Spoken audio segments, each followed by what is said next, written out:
Good afternoon, everyone. I hope your Saturday is going well. I'm here giving you your update for this week. Thanks for your patience in getting and waiting on this one for the day.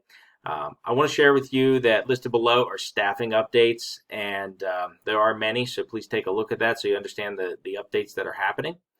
And I also want to share that a programming update that we are going to be having reading intervention, and that's awesome for our students. Misty's going to be our reading intervention teacher, and the reason we were able to retain Misty as a reading intervention teacher and not have to redeploy her to an online environment is that we were able to have one teacher in the Title I grant.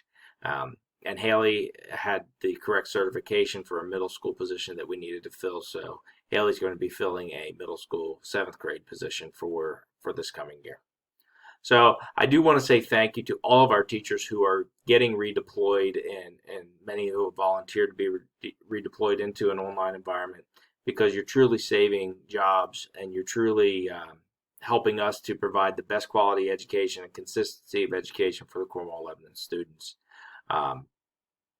Just doing some quick math, the number of students that we have in our K-8 virtual school, if we would have lost these students to outside cyber of any sort, we would have been looking at about $3.5 to $4 million in lost revenue, which equates to about 25 to 30 teaching positions. So these folks are truly saving jobs and truly helping all of us out. So make sure you give them a big thank you for their commitment to students and what they're doing for us. The last thing I want to share with you today in my video update is information about class lists. So obviously, as you can see, some of the grades that were supposed to have 5 are now only going to have 4.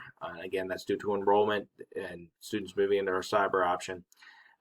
So we have to redeploy students and redistribute students into classes. But you'll also notice as Missy gets the updates done in Skyward that classes are going to look a little bit different, and I'm going to share with you why. So as a district, we are making a contingency plan, and I want to be very clear. At no point in time is the district intending to go to a hybrid model. Our plan is our plan, and we are sticking to our plan. However, we felt it would be malpractice if we did not prepare for every possible scenario.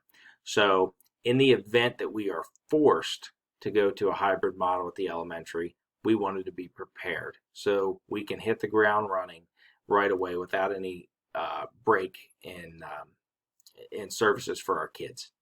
So what I've done is I've taken a look at the class lists, and I've looked at I've tried to equalize the numbers of students who are whose names start with the letters A through L and M through Z to try to equalize those numbers. So in the event that we would be forced by the state to go to a hybrid model, we would have equal class sizes in the morning and the afternoon. And so I've done that, and I've taken a lot of things into consideration, and I've tried to look at student relationships, and obviously I don't know them all, but for the sake of time, I'm to the point where I just have to make these decisions without the additional input. So I know that you'll understand. You've worked very hard, and I tried to have the least disruption as possible to the class list that you created from the beginning of the year or from summer. So again, that's going to be a big change. I finished the class list today. Missy is going to start uploading them into Skyward this week, so we can get those out, and we're going to send notifications home to families about class lists.